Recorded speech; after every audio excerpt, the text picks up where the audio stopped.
美国看一时半会儿得不到055这么好的导弹驱逐舰，就想着怎么把它给毁掉。那这一次把主意打到了蜂群无人机身上。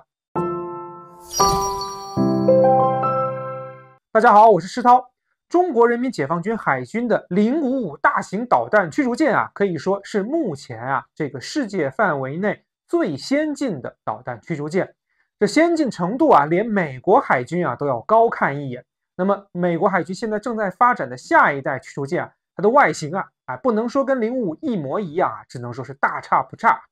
当然了，根据美国人的研发计划以及现在这个拖沓的项目管理能力这美国版的055如果能在2035年前服役估计美国海军都要烧高香。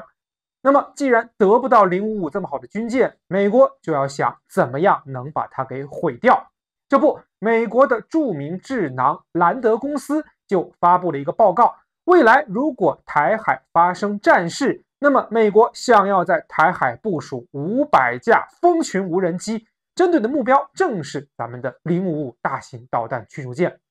那美国人的这种反舰方案，中国海军有准备吗？这是当然的。那么最近在对海军的055大型导弹驱逐舰出海远洋的这个训练的报道过程中呢，我们就看到解放军已经开始了针对航渡过程中遭遇到这个蜂群式无人机攻击进行相关科目的演练。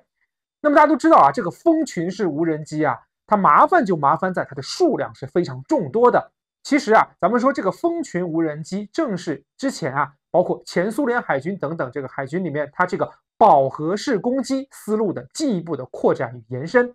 那么只不过它采用的并不是那些昂贵的远程反舰导弹，而是呢用价格相对低廉，当然威力也更低的这个蜂群式无人机。不过威力低不代表它没有危害。那么类似于055大型导弹驱逐舰这样的军舰它的这个外置的电子设备非常多。如果无人机炸毁了电子设备的天线，那么对这个大型导弹驱逐舰它的战力也是大打折扣的。因此我们就要仔细研究如何防守这一些这个蜂群无人机。那么目前看中国海军已经构建起了一整套从软硬杀伤合一的针对蜂群无人机的这个战术。那么可以动用包括电子干扰进行远程的这个戒备以及拦截，再可以动用这个舰上的这个近防武器进行拦截。那么对漏网之鱼呢，甚至于我们可以动用目前已经有的这个近程防空导弹进行定点打击。那么在这样的一套拦截体系下呢，目前可以说对蜂群无人机的拦截效率还是非常高的。当然了，我们都知道对这种低成本的蜂群无人机最好的拦截武器那必须还是激光武器。在这一点上，中国正是这个领先于世界的这么一个存在。我们都知道，在沙特，咱们的寂静猎手激光无人机防御系统已经取得了这个辉煌的战绩，甚至在一次作战中击毁击落10几架这个无人机。那么目前呢，可以说这一种出口型的激光防空武器已经达到并且证明了它的这个防空效能。